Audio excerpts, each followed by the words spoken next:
ഈ സാങ്കേതിക ഡിജിറ്റൽ വിസിമാരുടെ നിയമനത്തിൽ സർക്കാർ പാനൽ ഇനി ഗവർണർ തള്ളുമോ അതോ അത് അംഗീകരിക്കും? ഇത് തള്ളാനുള്ള സാധ്യതയാണ് ഞാൻ കാണുന്നത്. കാരണം ഗവർണർക്കെതിരെ ഹൈക്കോടതി സിംഗിൾ ബെഞ്ചിൽ നിന്ന് സർക്കാർ ഒരു ഉത്തരവ് സമ്പാദിച്ചിട്ടുണ്ട്. അത് തീർച്ചയായിട്ടും ഗവർണറെ ചൊടിപ്പിക്കും എന്നുള്ള കാര്യം തീർച്ചയാണ്. അത് മാത്രമല്ല, ഈ നമ്മൾ ഈ സർവകലാശാല നിയമങ്ങൾ പരിശോധിക്കുമ്പോൾ ഗവർണർ തീർച്ചയായിട്ടും ഗവർണർക്ക് ചില അധികാരങ്ങളുണ്ട്. അത് മറികടക്കാനാണ് സർക്കാർ ഇപ്പോൾ പുതിയ നിയമ ഭേദഗതിയൊക്കെ കൊണ്ടുവന്നിരിക്കുന്നത്. അത് ആരിഫ് മുഹമ്മദ് ഖാൻ ഗവർണറായിരുന്നപ്പോൾ തന്നെ സർക്കാർ അതിന് ശ്രമിച്ചതാണ്. ഇപ്പോഴത് വീണ്ടും അത് കോടതിയുടെ പരിഗണനയിൽ നിൽക്കുകയാണല്ലോ. അപ്പോൾ ഇതൊക്കെ തീർച്ചയായിട്ടും വരുന്ന ഗവർണറുടെ ഒരു അഭിമാനത്തെ ചോദ്യം ചെയ്യുന്നതാണ്. അതുകൊണ്ട് തന്നെ ഇക്കാര്യത്തിൽ പ്രത്യേകിച്ച് സർവകലാശാല വിഷയത്തിൽ സർക്കാരുമായിട്ടൊരു ഒരു ഐക്യപ്പെട്ട് വിട്ടുവീഴ്ച ചെയ്ത് ഗവർണർ മുന്നോട്ട് പോകും എന്നെനിക്ക് തോന്നുന്നില്ല. ഇവിടെ ഇപ്പോൾ സാങ്കേതിക ഡിജിറ്റൽ സർവകലാശാലകളുടെ വൈസ് ചാൻസലർമാരുടെ കാലാവധി കഴിയാണ്. താൽക്കാലിക നിയമനമാണ്. അപ്പോൾ നേരത്തെ 6 മാസത്തേക്കായിരുന്നു നിയമനം. അതിലേക്ക് ഈ ഡിവിഷൻ ബെഞ്ച് സിംഗിൾ ബെഞ്ച്, ഹൈക്കോടതി സിംഗിൾ ബെഞ്ചിൻ്റെ ഉത്തരവനുസരിച്ച് ഗവർണർക്കിതിൽ യാതൊരു പങ്കുമില്ല. സർക്കാർ കൊടുക്കുന്ന പാനലിൽ നിന്ന് ഒരാളെ നിയമിച്ചോണം. ഇതാണ് സിംഗിൾ ബെഞ്ച് കൊടുത്തിരിക്കുന്നത്. ഇതിനെതിരെയാണ് അപ്പീൽ ഇപ്പോൾ ഡിവിഷൻ ബെഞ്ചിൽ കൊടുക്കാൻ പോകുന്നത്. കാരണം സുപ്രീം കോടതിയുടെ ഒരു റൂളിംഗ് ഉണ്ട്, ഒരു വിധിയുണ്ട്. അതായത് VC നിയമനത്തിൽ ഏത് സർവകലാശാലയും ആകട്ടെ, VC നിയമനത്തിൽ വൈസ് ചാൻസലറുടെ നിയമനം ഗവർണറുടെ അധികാര പരിധിയിലാണ്. ഗവർണർക്ക് നിയമിക്കാം. അവിടെ സർക്കാരിനെ ഗൗനിക്കേണ്ട കാര്യമേ ഇല്ല എന്ന് സുപ്രീം കോടതിയുടെ ഒരു വിധിയുണ്ട്. അപ്പോൾ ആ വിധി വെച്ചുകൊണ്ടാണ് ഗവർണർ ഈ അപ്പീൽ കൊടുക്കുന്നത്. മാത്രമല്ല, സർക്കാർ കൊടുക്കുന്ന പാനൽ ഗവർണർ തള്ളുമെങ്കിൽ ആ തള്ളുന്നതിൻ്റെയും അടിസ്ഥാന കാരണം ഈ വിധിയാണ്. ഗവർണർ ഇനിയിപ്പോൾ വരാൻ പോകുന്നത്, ഇപ്പോൾ 6 മാസത്തേക്കാണല്ലോ താൽക്കാലിക VCമാരെ നിയമിച്ചത്. അത് കാലപരിധി പറയാതെ അങ്ങ് നിയമിക്കും. കാലപരിധി പറയാതെ നിയമിക്കുമ്പോൾ ഈ അടുത്ത നിയമനത്തിൽ പറഞ്ഞതുപോലെ 2 VCമാരെ ഗവർണർ അങ്ങ് നിശ്ചയിക്കുകയാണ്. അത് ഗവർണർക്ക് ഗവർണറുടേതായ ഒരു പാനൽ കണ്ടെത്തി അതിനുള്ളിൽ നിന്ന് നിശ്ചയിക്കാനുള്ള അധികാരമുണ്ട്. UGC ചട്ടപ്രകാരം ഈ വൈസ് ചാൻസലറെ നിയമിക്കേണ്ടത് ഗവർണറുടെ ഉത്തരവാദിത്തമാണ്. അത് ഗവർണറുടെ അധികാര പരിധിയിലുള്ള കാര്യവുമായിട്ടാണ് UGC പറയുന്നത്. ഇവിടെ സർക്കാരിനെ സംബന്ധിച്ച് ഗവർണറുമായിട്ട് രമ്യതയിൽ പോവുക എന്നതിൽ അപ്പുറം മറ്റൊരു കാര്യവും ചെയ്യാനില്ല. മുമ്പിരുന്ന ഗവർണർമാരൊക്കെ സർക്കാർ കൊടുക്കുന്ന പാനൽ അങ്ങ് അംഗീകരിക്കും. അവർക്ക് അതിനകത്തൊന്നും വലിയ ഇടപെടലൊന്നുമില്ല.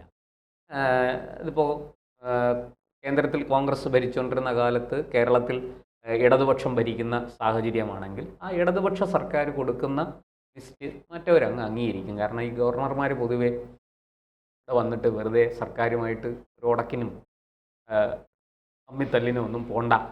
ഗവർണർ പദവി എന്ന് പറഞ്ഞാൽ ഏറ്റവും വയസ്സായി, ഇപ്പോൾ വേറെ പ്രത്യേകിച്ച് പണിയൊന്നും ഇല്ല. അപ്പോൾ അവിടെ സ്വസ്ഥമായിട്ടിരിക്കുക എന്നുള്ളതാണ്. പൊതുവെ അങ്ങനെയാണ്. രാഷ്ട്രീയത്തിൽ നിന്ന് വിരമിച്ച ആൾക്കാരാണ് പൊതുവെ ഗവർണറായിട്ട് വരുന്നത്. ഇതൊരു അലിഖിതമായ ഒരു രീതിയാണ് ഇന്ത്യയിൽ. ഇവിടെ ആരിഫ് മുഹമ്മദ് ഖാൻ വരുന്നത് വരെ ഇതിന് ഈ പറയുന്നത് പോലെ ഗവർണർക്ക് പ്രത്യേകിച്ച് റോളൊന്നുമില്ല. ഗവർണർ നിയമസഭയിൽ സമ്മേളിക്കുന്ന അവസരത്തിൽ വരും, നയപ്രഖ്യാപന പ്രസംഗം നടത്തും, തിരിച്ചു പോകും. ഇതാണ് ഗവർണറുടെ പണി. പിന്നെ റിപ്പബ്ലിക് ഡേക്ക് വരും, പതാക ഉയർത്തും. ഇങ്ങനെ വളരെ അപൂർവം ചടങ്ങുകളിലെ ഗവർണർമാർ പങ്കെടുക്കാറുള്ളൂ. അവർ കൂടുതലും ആ കാലത്തെല്ലാം പല ടൂറിസ്റ്റ് ഡെസ്റ്റിനേഷനുകൾ സന്ദർശിക്കാനും വിനോദസഞ്ചാരം അതൊക്കെ തന്നെയാണ് ഗവർണർമാർക്ക്. നമുക്കറിയാം, പണ്ട് ഷീല ദീക്ഷിതൊക്കെ ഗവർണറായിരുന്നപ്പോൾ ആലപ്പുഴയിൽ ബോട്ട് യാത്ര നടത്തിയതും പിന്നെ ഒക്കെ നമ്മൾ ചിത്രങ്ങളടക്കം കണ്ടതാണ്. പക്ഷെ ആരിഫ് മുഹമ്മദ് ഖാൻ അതിനൊരു വ്യത്യാസം വരും. അദ്ദേഹം ഒരു വലിയ വിദ്യാഭ്യാസ വിചക്ഷണനാണ്. അദ്ദേഹത്തിന് വിദ്യാഭ്യാസത്തെക്കുറിച്ച് കൃത്യമായ ബോധവും വ്യക്തമായ ലക്ഷ്യവുമുണ്ട്. അദ്ദേഹം അതുകൊണ്ട് തന്നെ പ്രത്യേകിച്ചും ഈ പിണറായി സർക്കാർ കൊടുക്കുന്ന ലിസ്റ്റ് അതേപടി അങ്ങ് വിഴുങ്ങാൻ അദ്ദേഹം തയ്യാറായില്ല.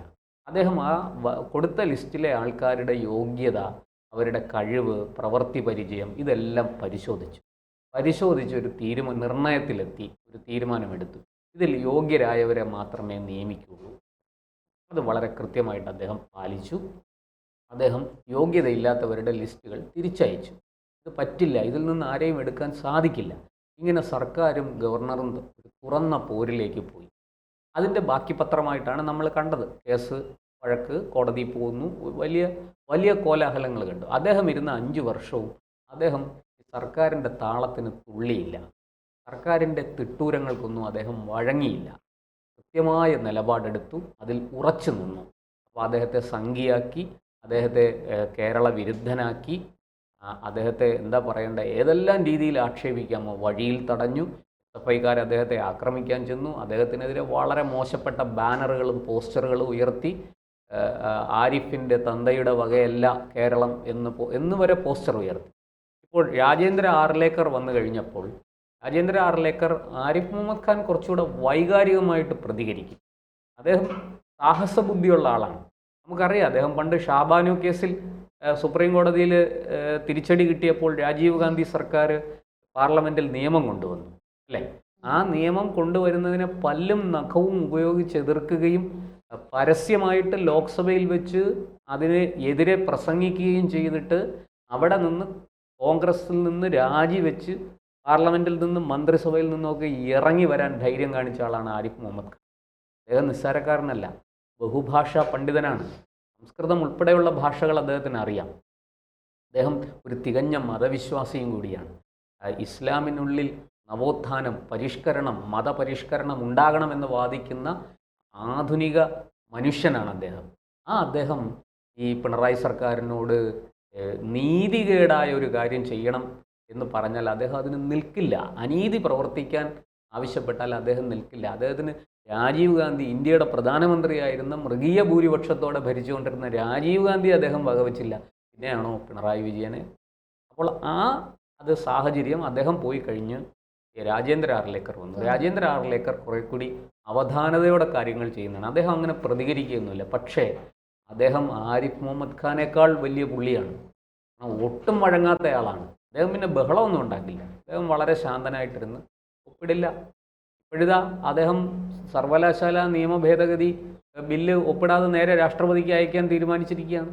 അതിൻ്റെ വാർത്തകൾ ഇപ്പോൾ പുറത്തു വരുന്നു. അപ്പോൾ അങ്ങനെയുള്ള ഒരാളാണ് ഗോവക്കാരനായ രാജേന്ദ്ര ആർലേക്കർ.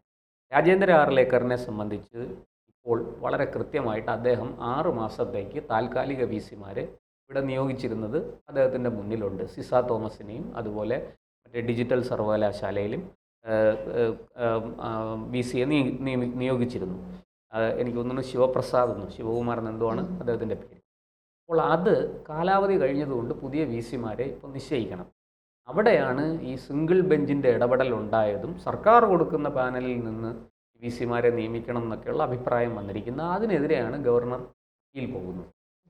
ഗവർണറെ സംബന്ധിച്ച് വളരെ കൃത്യമായിട്ട് അദ്ദേഹത്തിന് നിയമം അറിയാം. അദ്ദേഹം ഇപ്പോൾ നിയമജ്ഞരോട് വിശദീകരണം ചോദിച്ചിട്ടുണ്ട്. ഇതിനെ സംബന്ധിച്ച കൂടുതൽ വിവരങ്ങൾ തേടി. സുപ്രീം കോടതിയുടെ പഴയ വിധിയും കാര്യങ്ങളുമൊക്കെയുണ്ട്. മാത്രമല്ല UGC എന്ന് പറയുന്നത് ഈ കേന്ദ്ര ഗ്രാൻഡ് ആണ് അതിൽ കൂടെ വരുന്നത്. അത് സംസ്ഥാന സർക്കാരിൻ്റെ പണമൊന്നും അതിനകത്തില്ല. അത് അവർ കൊടുക്കുന്ന ഗ്രാൻഡാണ്. അത് UGCയുടെ ചട്ടങ്ങൾ അനുസരിച്ചാണ് പ്രവർത്തിക്കേണ്ടത്.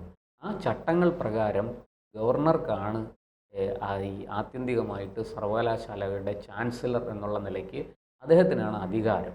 അദ്ദേഹത്തിനെ കാര്യങ്ങൾ പറഞ്ഞ് മനസ്സിലാക്കി കൃത്യമായിട്ട് നിയമങ്ങളും ചട്ടങ്ങളും അനുസരിച്ച് പ്രവർത്തിച്ചാൽ അത് കേരള സർക്കാരിന് നല്ലത്. അങ്ങനെ ആ ചട്ടങ്ങളും നിയമങ്ങളും അനുസരിച്ച് യോഗ്യരായ ആൾക്കാരെ പാനലിൽ ഉൾപ്പെടുത്തിയാൽ ഗവർണർ അത് സ്വീകരിക്കും, അവരെ അപ്പോയിൻ്റ് ചെയ്യും, അവരെ നിയമിക്കും.